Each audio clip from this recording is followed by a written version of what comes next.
Welcome to day 3 of the intensive boat refit rebuilding project. You might notice things look a little different this morning because they are. I'm not actually at the boatyard. I'm at the industrial part of town where I'm getting some G10 cut. So come along and have a look.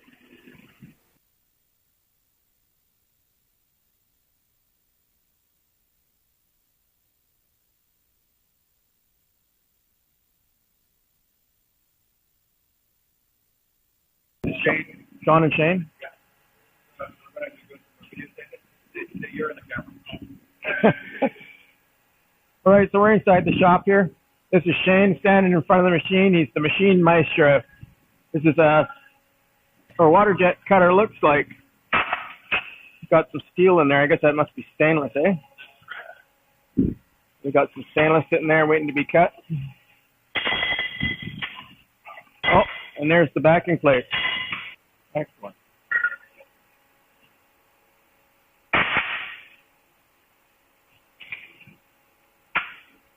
So do you guys have to take a course to learn how to run these machines, or?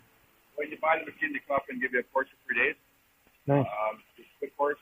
If you want it, I've run machines for 6 years before this, so the course is kind of changing machines kind of thing, but right. I know the differences. Yeah. So I've done this for quite a while, but if you want to get into all the advanced settings and stuff, which I kind of did for myself, there is courses you can put out in Seattle. There's advanced courses and there's other attachments to the machine if you're doing other different types of jobs. But I haven't needed it, put it that way. I'm thinking about doing it one day just for fun. But interesting to learn, right? Yeah. So can you set the nozzle at a specific height off of your? That's what you have to do. You have to set it for 60 thou above the plate. That's why the plate got humps to it already. Right. It's uneven. Like every plate does. G10's nice and flat. Right. As you get into metal, very flat. So how long have you been here? I've been doing waterjet cutting for between 9 and 10 years. Wow. I did high def plasma before that for 5 or 6 years. What's high def plasma? That's High def plasma is cutting with gas and very high heat. oh, okay. That wouldn't work on. No, you can only do certain materials, steel, aluminum, copper, stainless steel, anything that's Metallic. basically electric conductor. Okay. So yeah, so I start those two. Waterjet is much more accurate, nice and clean and nice and cool because nothing ever gets hot. You don't burn your fingers every day. Much nicer to work with. But for my style, I like things to be done right and perfect. No grinding, nothing needed. Right. Smoke. Plasma has downward exhaust to shut out the roof.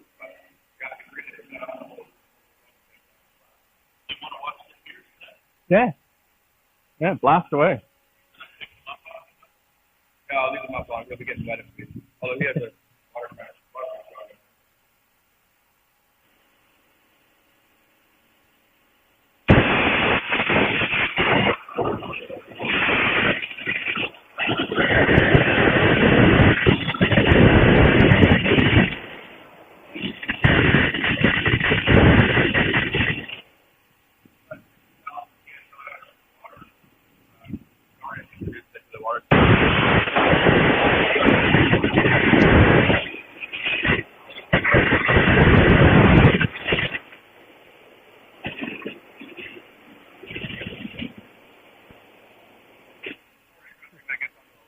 On the long pieces, yeah.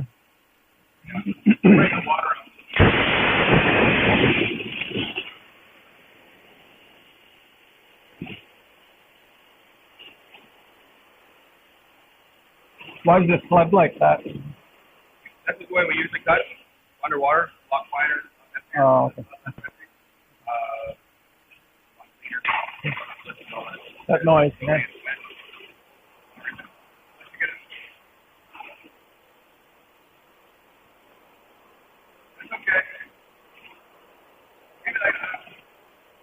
What did you do?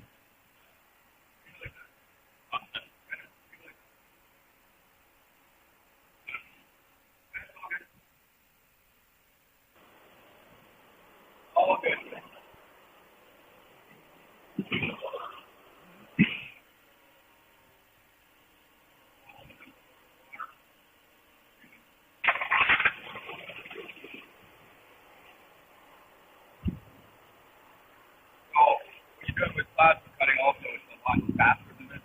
Really very high temperature.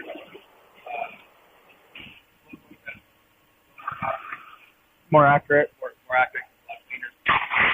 Better job.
Stop and take it out so we can see what it looks like. So how is the pressure developed? 40 horsepower. 40. 40 horsepower.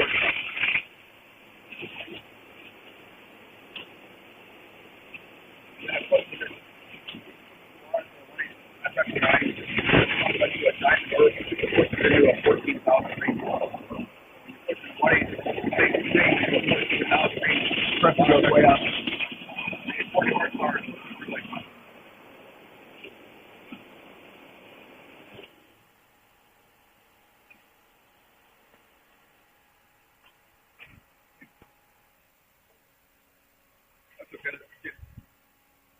That's what a part looks like. Nice and clean. Wow. No burrs, no rust spots. No. Nice and cold. Beautiful. Amazing.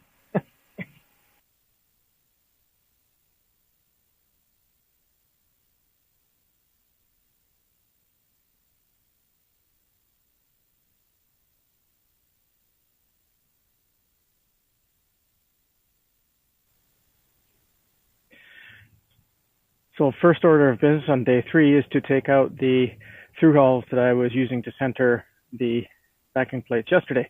Now, of course, I wrapped them in wax paper, but there was a little bit of overflow of epoxy, and it has, as I suspected it might, stuck.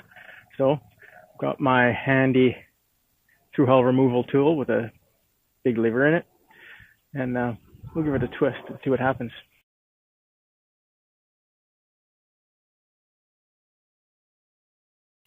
Well, another success. Looks like the wax paper trick on the through hulls did the job. I was expecting the through hulls to be difficult to take out. They weren't. I basically removed them by hand. There is a little bit of epoxy that I'll need to chip away at. But other than that, we're good to go. That's the overfill, and I'm hoping that I can break that off relatively easy. But if not, I've got a small blade on the Dremel tool I can use to cut it away. In the meantime, I'm going to get busy with the rest of them. I've got 4 more to do. The backing plates have been drilled and the surface is prepped for installation. There they are right there. And so now I'm going to crawl into the bowels of the boat and prepare the surfaces on the inside. It's just about lunchtime, so I might have a break for lunch and then epoxy these things up. I didn't do much filming when I was actually putting the plates in, simply because when you're working with epoxy, epoxy gets everywhere, and I didn't want to get goo all over my camera. But I thought I'd show you after the fact what I've done. You can see the backing plate in there and a little bit of the epoxy that's spilled over. There's one of the smaller ones. I'm going to have to go back around these with a some kind of tool and clean them up.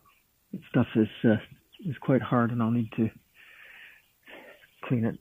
These ones here, actually, I think I'll use my Dremel tool with a cutting disc on it to clean that up. Same thing there. Those ones are nice and clean. That one's not. I'll show you the inside. That's the backing plate underneath the galley.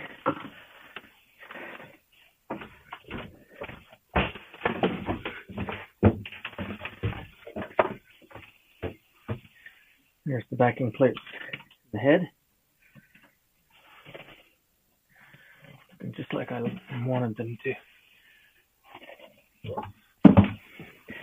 And from the bowels of the boat and the inside, this is the engine room. There's the result of all our hard work. Looking good. I'm satisfied with that for the end of day 3.